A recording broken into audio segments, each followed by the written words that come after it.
Time marches on, and the age of a new king draws nearer.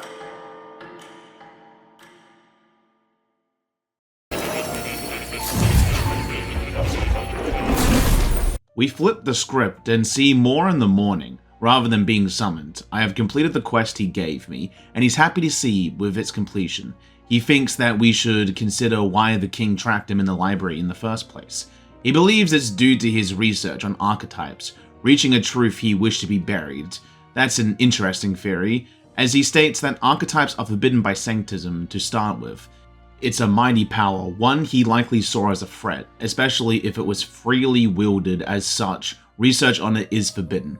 It must be why he's trapped here, and thus he continues day after day with no results, stuck in this place, thinking about how can man endure such failure and solitude and stay sane.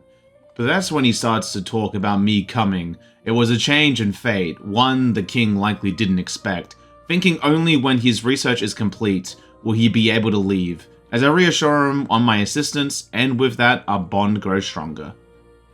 With that, he's given me a next quest. This time it's to get Merchant to level 15. I've been needing to try out that class, so I personally equipped it, and then we get going to kill that Gobron King. While the Gauntlet Runner is running to our next location, I decided to hang out with Stroll. We're staring at the fields as he asks if I remember what we heard about his inheritance, that there may be a clue at his hometown. Of course I do, the money to help your people, man. He confirms that Ragnarth would rather him rebuild his house, as he tells me to be a lord of a prosperous house. It's the natural ambition of all whom are born to nobility, forging alliances, courting favor from royals and nobles, marrying some wealthy lord's daughter, and then there's matters of heirs. If he had a daughter, she'd be promised to another family, and a son would follow suit in his courtly endeavors. And he admits that all of that is foreign to him in this life. I ask him what he'll do, and he's honest, saying he's in no position to answer that. All he knows is his parents sheltered him while they did their roles. Now it's time for him to take the mantle, though he never imagined it would come to this, making him regret how he treated his parents. The last image they had of him was an arrogant, spoiled child. The house, its name, they're the cornerstone of Halia, but that all means nothing to the ones who are suffering, cast out by the fire that engulfed Halia. If he were to put a house there, first in spite of everything, he thinks he'd be no better than that Lord Hydron. He's unsure of everything. The only thing he is sure of is the ray of light in the clouds, which I made. He knows he must seek the inheritance. I ask him where Halia is, as he asks if I wish to join him, and I'm honest, regardless of if it's just a pile of rubble, I want to see it. He calls me kind, and agrees to show it to me as our bond grows stronger.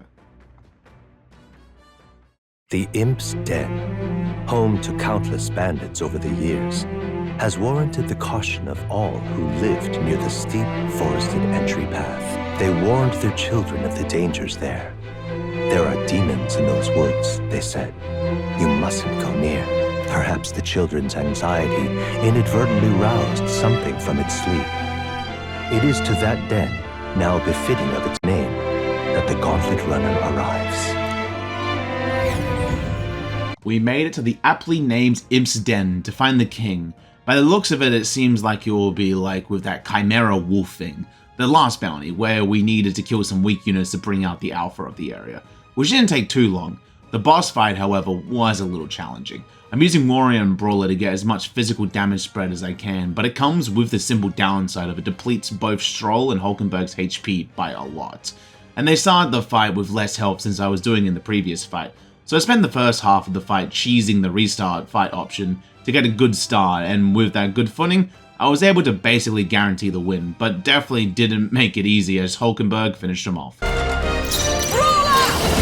I crush you!